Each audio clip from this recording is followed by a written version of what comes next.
Welcome to Q Clay to Z, and I'm trying to find my chat. There we go.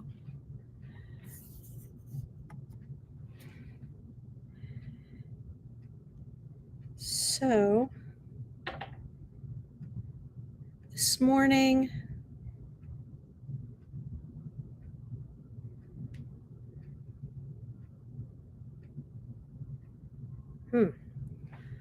I am trying to find our chat on my phone. So it might take me just a moment.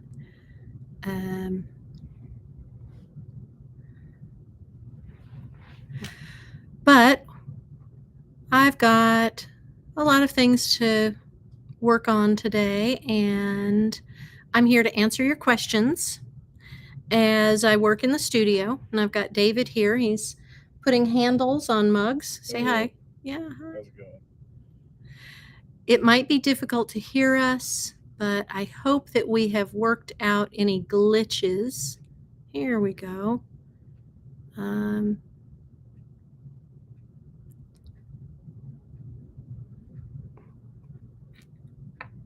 Comments. There we go. Good morning, everybody. I see Evelyn in Your Belinda and Teresa. And Gina says, I'm looking for a hot pink cone 04. Do you have that? And we have some wonderful pinks. I am looking over at the low fire glaze poster that I have on the wall that is out of frame.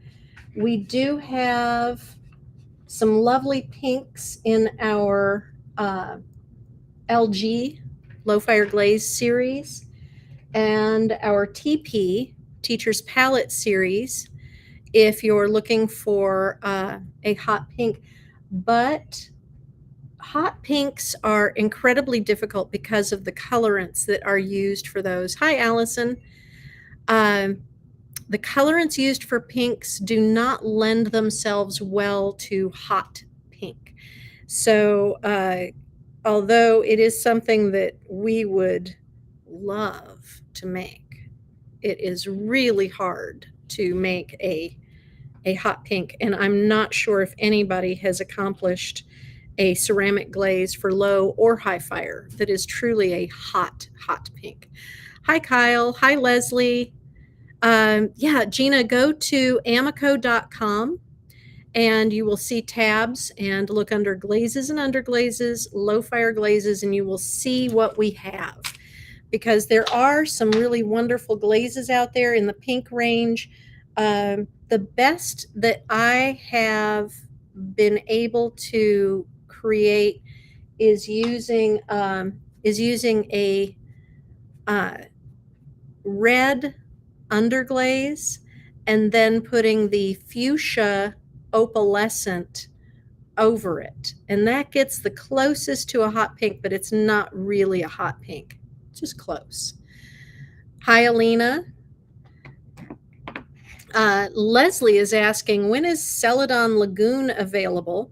And we have pre-orders available for distributors, but we anticipate, sorry, I'm going to turn this down a little bit so you guys can see what I'm working on. So distributors can pre-order now, but we anticipate that it will be in stores and ready to ship to customers in September. So coming up pretty soon, I expect that it will be in distributors on their shelves by the middle of September, but I don't have actual dates yet. So talk to your local ceramic distributor and make sure that they have pre-ordered the new Celadon or satin matte or velvet glazes. And I'm going to prep some things here. I have sea glass, indigo, nectar, and blood orange, and I have some little dishes. Now these are actually smaller than, but similar to the little dishes that you see in the ads for the new velvets. These are the 4 new velvets. And they're just very simple little dishes, very shallow. So I'm actually gonna, oh, I thought this one was open.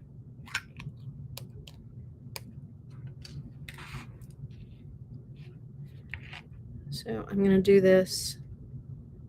This is gonna be for some Sgraffito. I'm gonna do a couple colors on this one.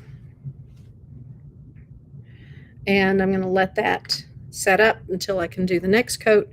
And while that is doing its thing, and I'm gonna do another one with indigo.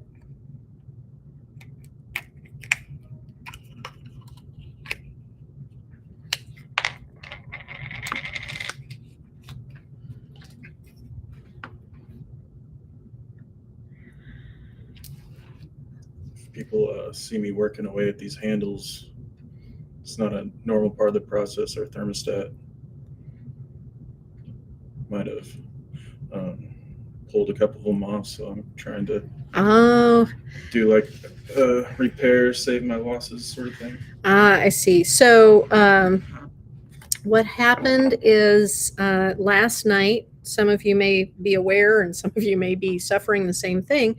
We're having a heat wave in Indiana right now. And the air conditioning at in our offices last night, well, yesterday afternoon when the heat was getting extremely high, the air conditioning froze and started condensing on the units, which was putting water in the offices, which is not ideal. So to prevent that, all of our air-conditioned areas, which this studio is one of them, the thermostat was moved to 81. So it got pretty warm in our studio, which was not anticipated. And so some of these handles are trying to separate. So I think we're going to be okay. You think we're going to be okay? Cool. So they were in the process of drying when... Had I known, I would have covered them differently. Yeah. Normally it stays really chilly in this studio, and in the summertime at least. And we actually have things dry really fast, so we don't want them to dry too fast. So we tend to, I'm sorry, they dry really slow, so we don't cover them particularly well, and then they dried too fast.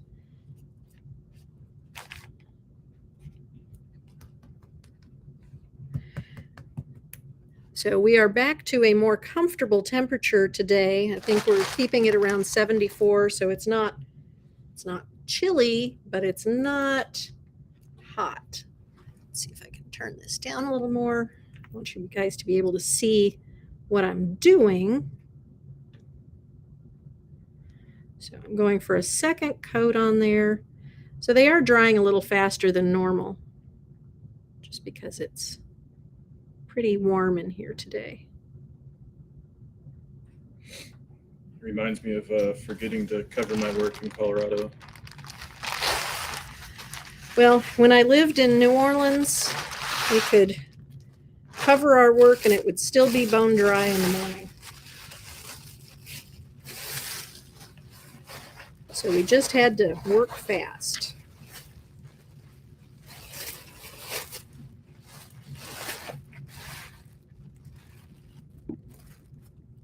What happens to those mugs? Amaco sells them. Allison, we do not sell those. These mugs are tests, and they will probably get used for glaze testing. You might see some of them show up in some of our glazing videos, and sales may use them for samples. They may get photographed for advertisements. And if they reach a point where we are not using them and don't have a need for them anymore, they will be given away. But we don't sell them. I will say that the marketing department has the best mug collection in the company. Many of our glaze test mugs do end up in our own little kitchen area.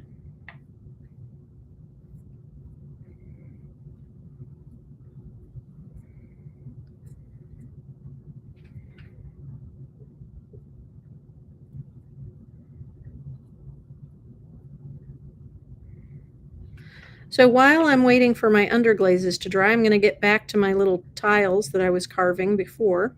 The clay is just the perfect firmness right now. And I'm using my Sgraffito tool.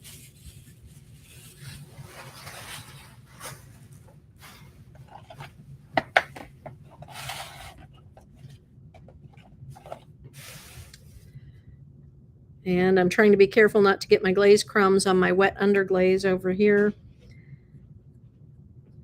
So next week we'll be back to Q and Amaco, and I'll be back to working with the smugs on the cake dish with the octopi. And then the week after, the Tuesday after Labor Day, I'll be demonstrating the satin matte, the new satin matte glazes.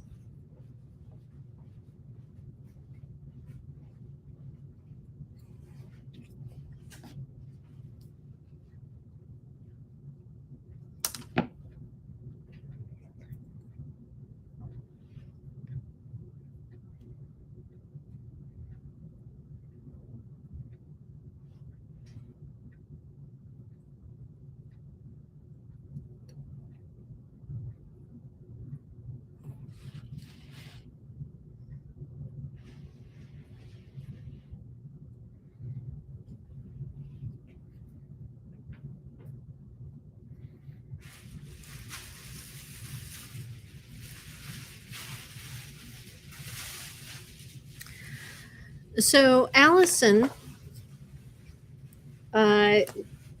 before we came on air, you were asking about PC58 Tuscany.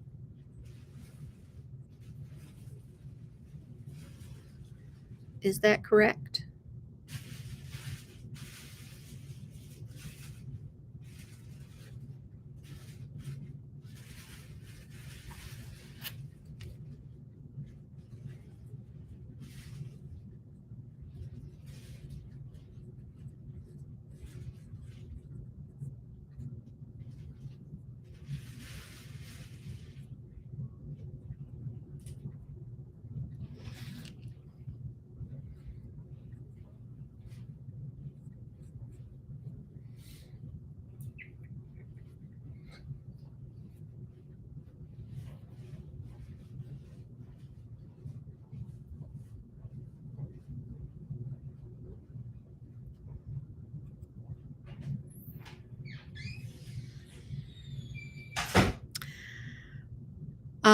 So Allison, Tuscany was a glaze that we were reformulating, but and it has been removed from our website, but I don't have, and I'm quite sure it's been discontinued, but I don't have an official date on it having been discontinued. We did close out all of the back orders and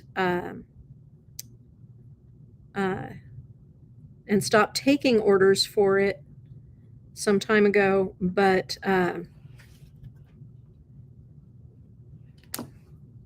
I'm not entirely sure if it's permanently discontinued or temporarily discontinued. So in the meantime, you are correct. It is not on our website.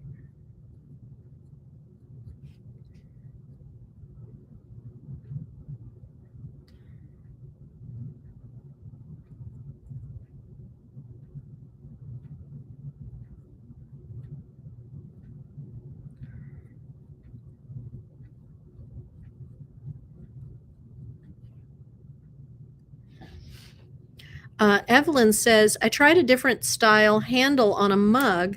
The handle was awful, so I cut it off and tried another handle that had an issue. So I put on a third handle. By then, the mug was drier than the handle, even though you kept the mug covered and the handle uncovered a while. It's doing handles is complicated. I like to make a handle and like hold the handle up next to a mug without actually putting it on, just to see how it looks. But I think that the best test of handles is to make a lot of different handles and use them in your home. For example, I don't drink coffee, but I drink tea, so I have lots of tea mugs. And I've tried lots of different handles, and I never sell a mug with a handle style that I haven't tried.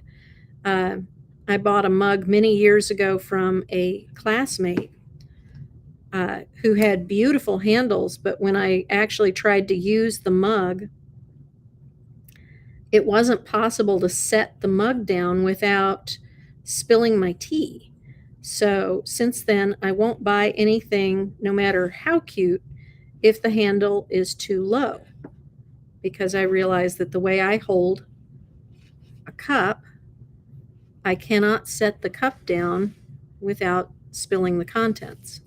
Now, maybe there's some people who can. I'm not one of them. Gwen says, I'm late to the party today. What are you working on? So I'm working on lots of stuff as usual. There we go. Yeah, that's an example of too low of a handle. David was trying out something different, but you see how I hold a handle. I can't set it down without tipping it because my hand is in the way. When I tip it, I spill. This one's wide enough where I could probably get away with that. But the only way you can do it is if you set it down on the side of a table, and there's not always a way to do that comfortably.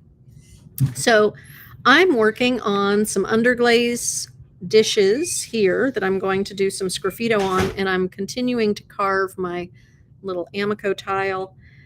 This is for a project, a glaze project, so you guys will see this in future Friday feeds. I won't be doing it on a Tuesday. I'll be working on this on Fridays.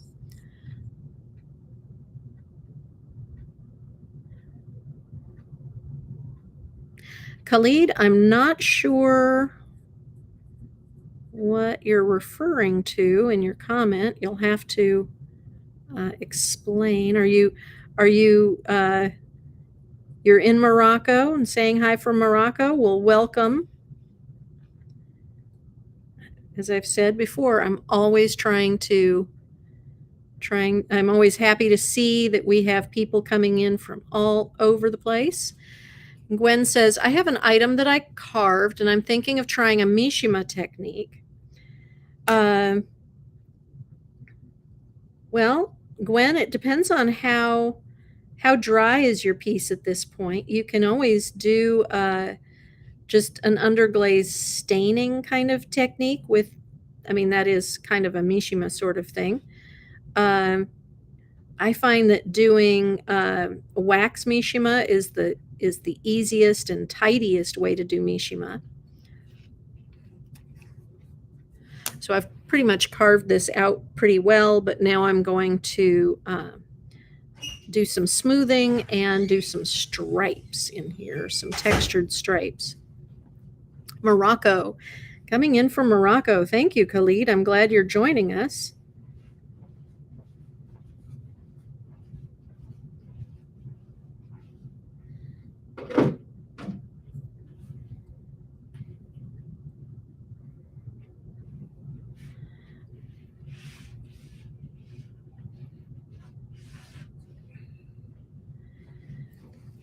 So I'm doing little stripes.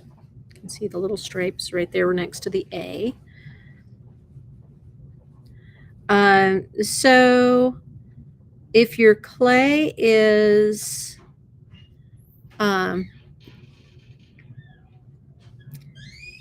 is very dry, it's hard to do a clean Mishima. You might be better off just doing a stain and white back.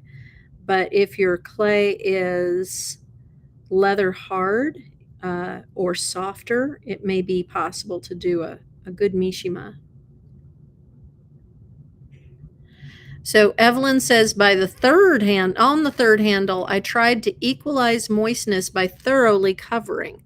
The third handle seems to have adhered. If it makes it through bisque and seems fine after glazing, might it be safe to think the handle will be safe, since it's meant to be a gift? If it's fine after glazing, I would think that it will be fine all the way through. Just check it out. If you don't see any cracks, if it doesn't seem to be separating at all, I think you're good after glazing. And Gwen said it's still leather soft. Yes, you should be able to do a Mishima with a carved surface.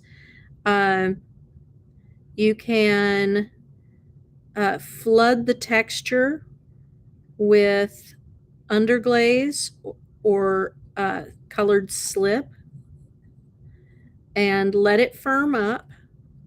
And when it is dry to the touch, like really dry to the touch, you want it to almost be like leathery, not smearable.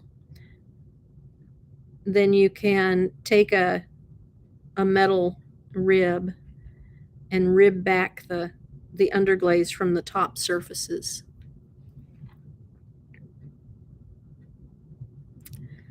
Oh, sorry, Khalid. I cannot, my translator isn't working at the moment. I'll have to check that out after we stop streaming to see what your comment is.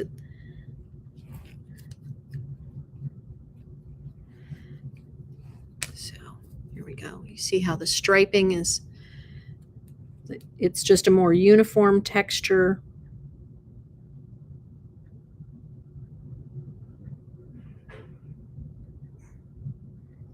And then I have another tile, and I'll do the same.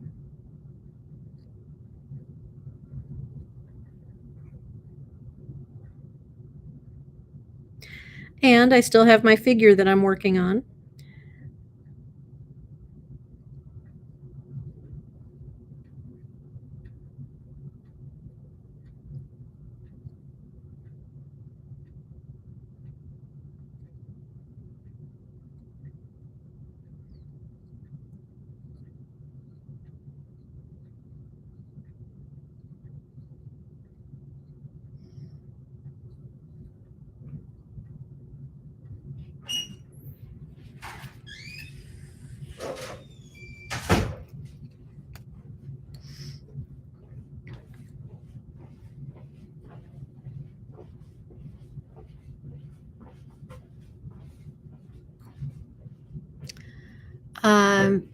Yvonne says, what type of glaze or combination of techniques, like underglaze or wash, would you recommend to use to make a leaf look realistic?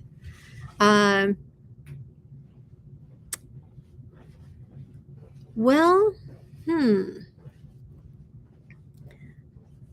I might use a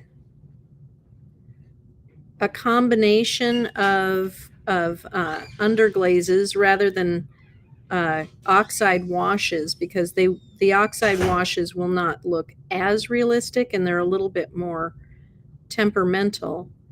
And not use a glaze, just fire it to a hotter temperature like cone 5.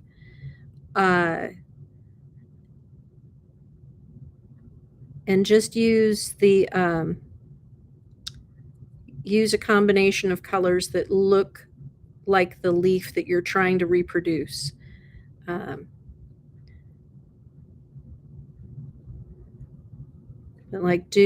you might have to do multiple firings. So like I might, for example, use lighter colors and with underglaze, and underglaze a lot of lighter colors and then bisque fire it, and then use a wash of darker underglazes to bring out the textures and then fire it up to cone 5. I think that would probably give the most realistic kind of look.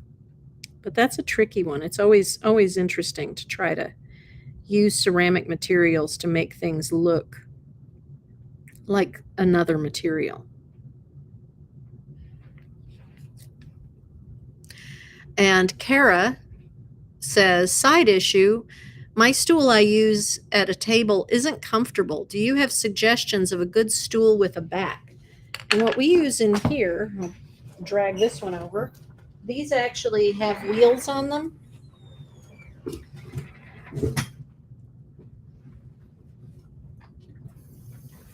But they go very high and they go low. So it's a wheeled stool. And I think that we ordered these from Staples. Not really sure. But they're plastic back, plastic seat. And I'm not pushing hard enough to get that to go back down.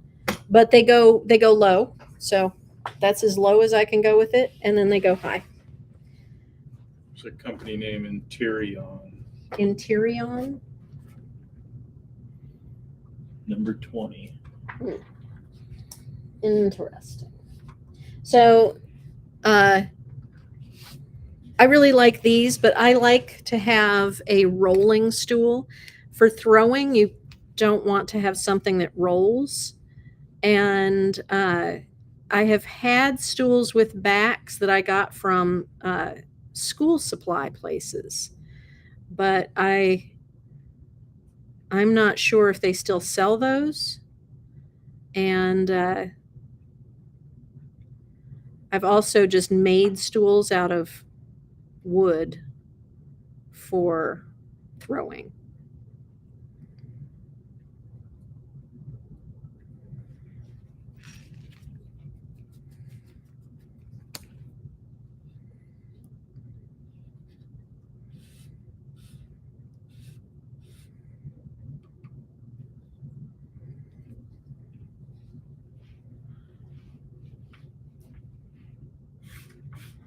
It's a quiet day because it's hot.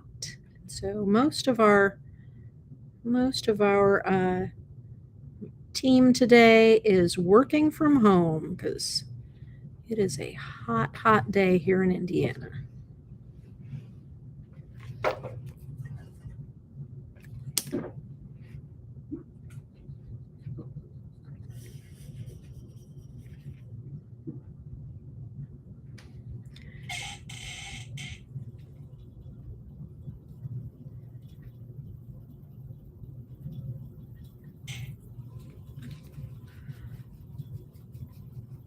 Okay, so that one's finished.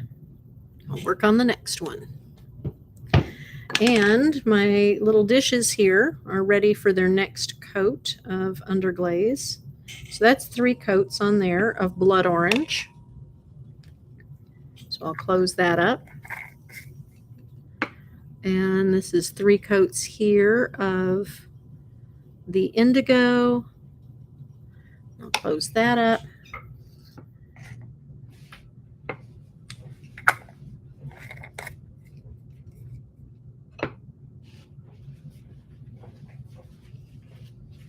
Make it so you can actually see them both. And then when it's just a little firmer, I'm going to put a little more underglaze on there, but different colors. So I'll use the nectar and the sea glass. And while I'm doing that, I will start carving away at my other tile.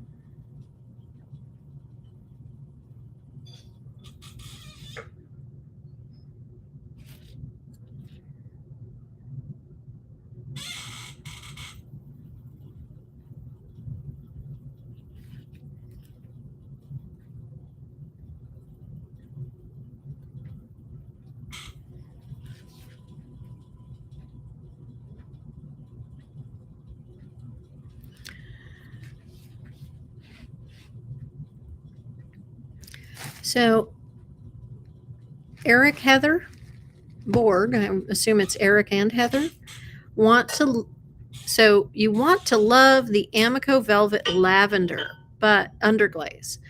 But I find even after 2 or 3 coats, there isn't a lot of coverage. Firing up to 0.5 on low earthenware clay. Any tips? I am surprised. Lavender usually behaves pretty well for me at cone 0.5. I'm looking for my underglaze chart, and it's on the other side of the room, of course. It is extremely pale, and depending on the color of your clay and how thick you're applying it, I would say 2 coats is probably just not enough. It's going to need to have 3 coats. And make sure that you're not applying it over anything that's darker. Always apply it over a white base. But I am frankly surprised.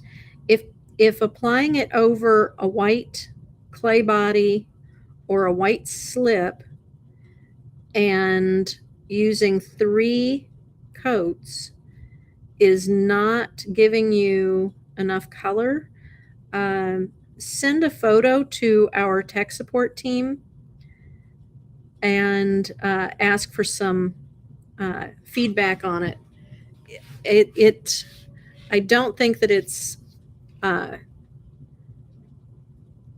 don't think that we've had any problems with our lavender underglaze, our lavender velvet, but it is incredibly pale. So they may be able to give you some one-on-one assistance.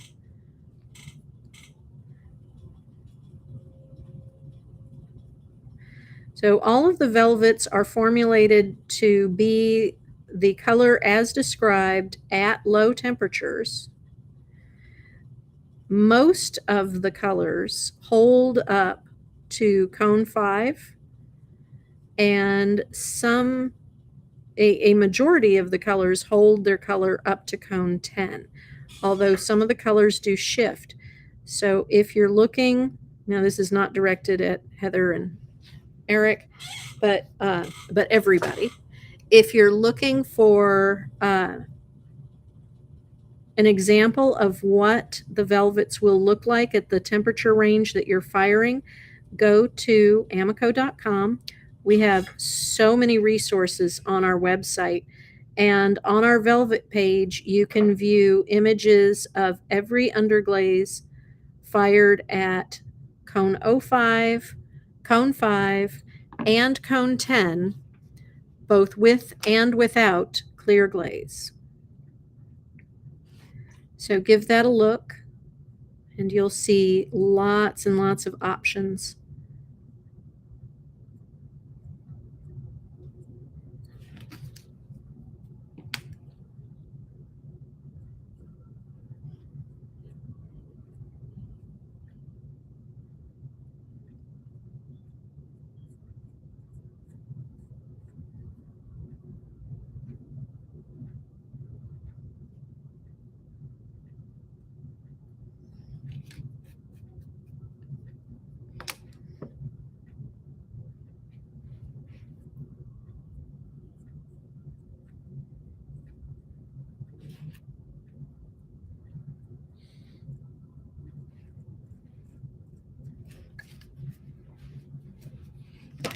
So now that these are just a little bit firmer, the underglazes I've already put down, they're not dry, but they're just a little bit firmer. And I'm going to be very careful. So I know this one's open. See, open. I'm going to do a swirl of color.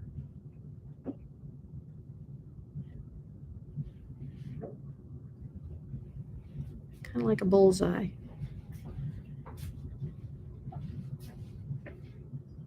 For each of these. Do I know if the Duncan, Heather and Eric are asking, Do you know if the Duncan gloss glazes apply well over the velvet underglazes? I've had some crawling issues using the LG10 at 05. I'm really surprised. I have never had an issue with the LG10, and I don't know about Duncan. I can tell you that Duncan went out of business, and I think that most of their glazes are now being produced by a different company, but I don't know about their clear glaze. And to be honest, I just don't know if the Duncan gloss glazes apply well. Definitely, if you're having crawling, definitely contact our tech support team. You should not be having crawling with LG10 and underglazes.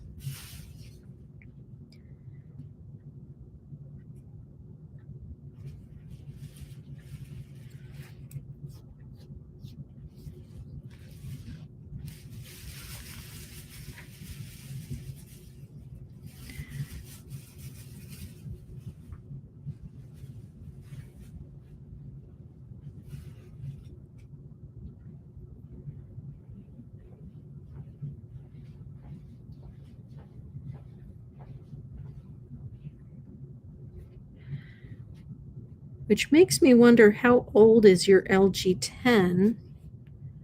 Could that have been in any way, if it was very old, or if it was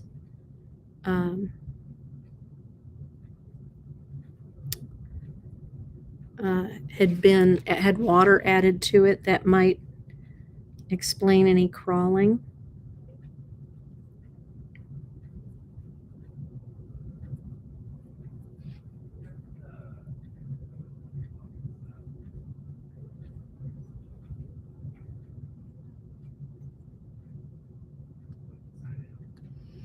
Brand new. Came with your brand new scut. That is strange.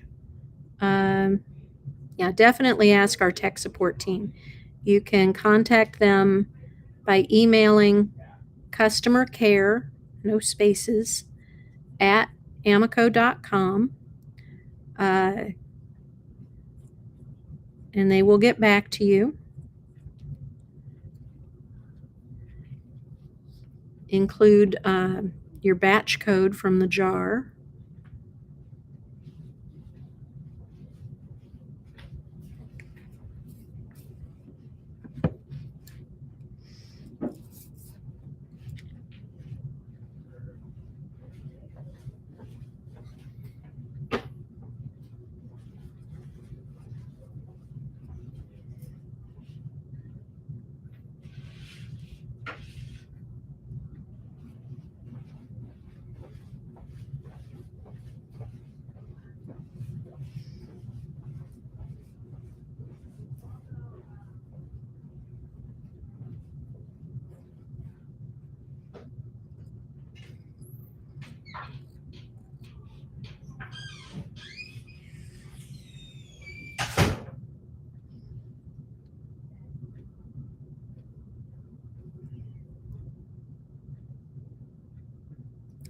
Sorry, I'm just checking to see if there's any questions popping up.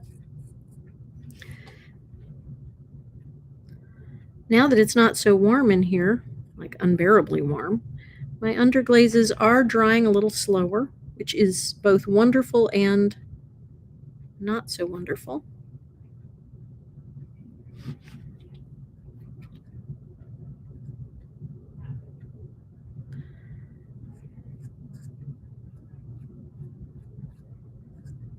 It's wonderful to not be so hot. On the other hand, it makes my video a little slower.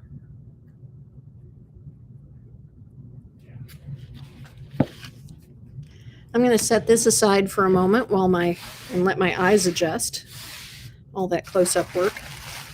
And while those are resting, I'm going to come back to my figure that I've been working on. You guys might remember this.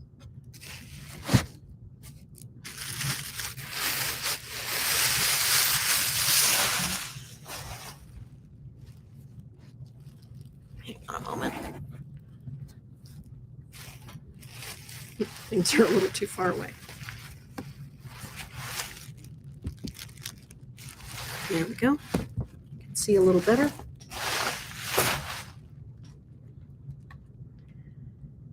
So this is now not leather hard.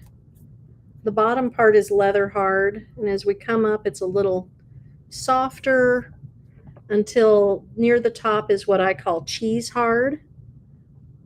So I can still manipulate it. I can still join it, but it's not wiggly soft. It's like a nice mozzarella consistency. So, as you guys have seen before, I get my little toothy rib out.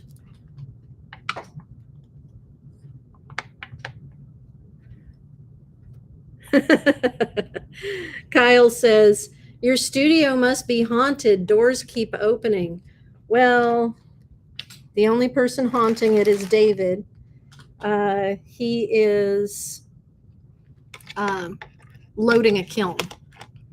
And I left my squirty water over on my table, so I'm going to just use a little bit of my rinse water. Put my coil on.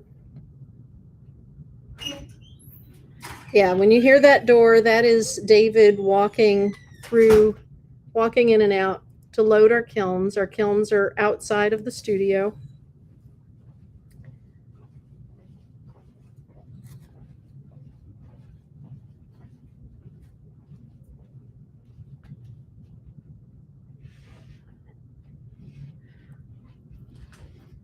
The only haunting that we have in our studio is that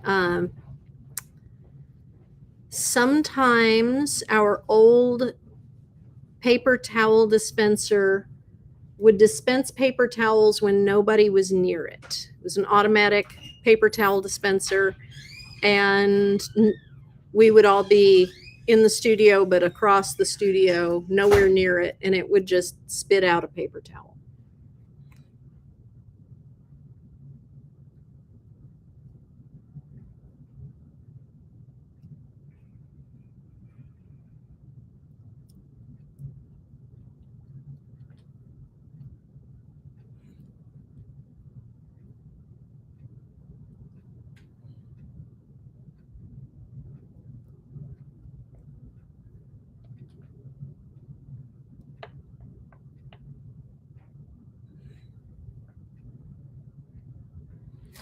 So as I'm building this, you'll notice it doesn't have any features yet.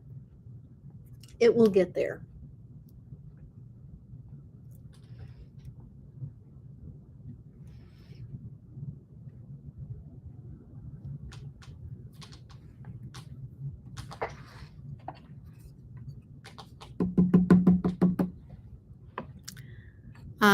Kimberly says, found the chair.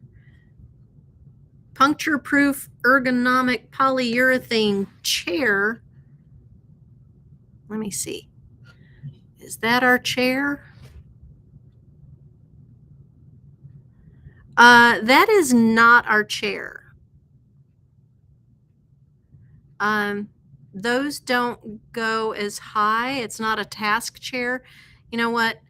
I misspoke when I said staples. This is not an office chair. Task chairs are much lower and they don't go this high.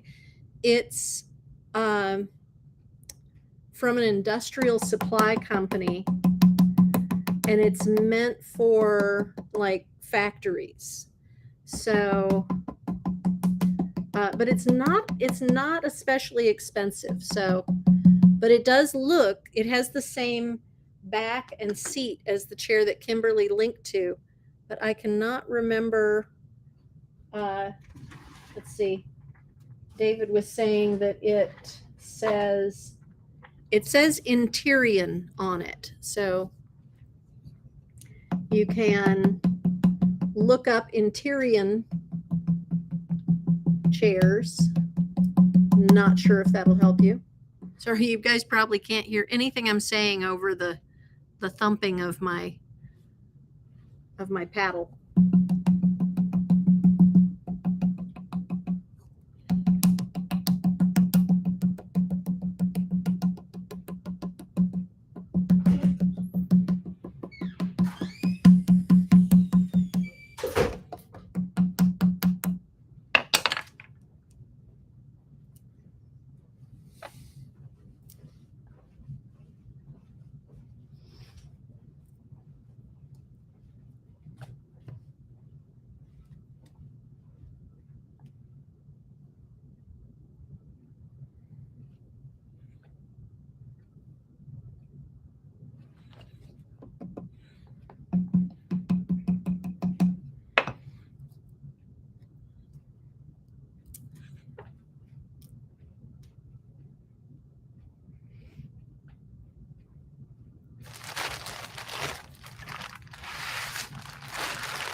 So I'm just going to be on here for about another 15 minutes.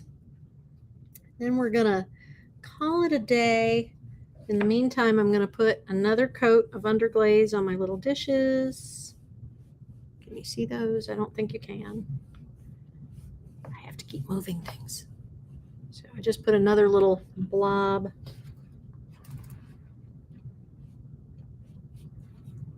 Another little swirl just right in the center.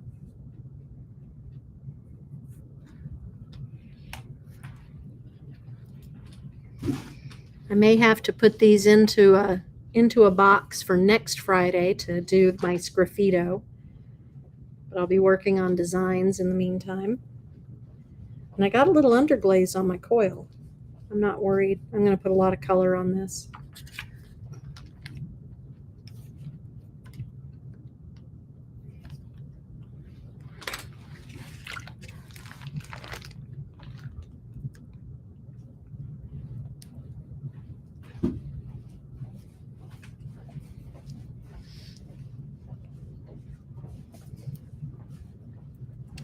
Now, if I were working on this in a normal studio kind of situation, I would probably have this whole bust done in under a week. But because I'm doing this for the video, I'm only working on it while I have you guys.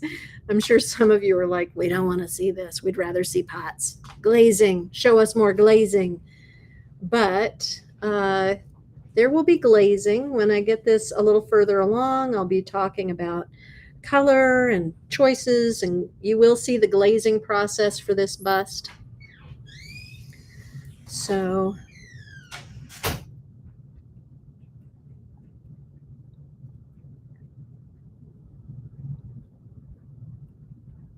it's getting pretty big. That's one of the hardest things, is keeping things in scale, not getting too big.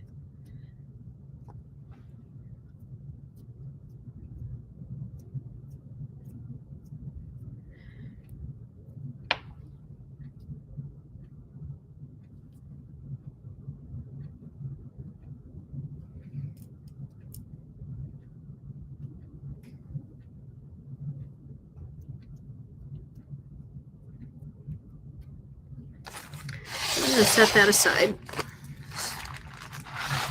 just for a little bit. And see if you have any last questions for me today. Anything going on that you want some answers to? It can be about glazing. It can be about anything regarding clay. Let's see. Gwen has sent me another. Well, that's good. It doesn't have a back, and it only goes up to 23 inches. Sent another chair. But, you know, if you're looking for a good stool, that will work. So this one goes up to, I think, 40 inches.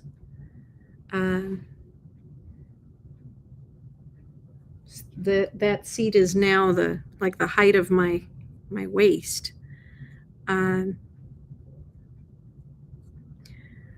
But I like a tall stool. Some people, not so much. Depends on what size your table is. Since our tables are a work height that can be used for standing or sitting, our stools have to be pretty tall.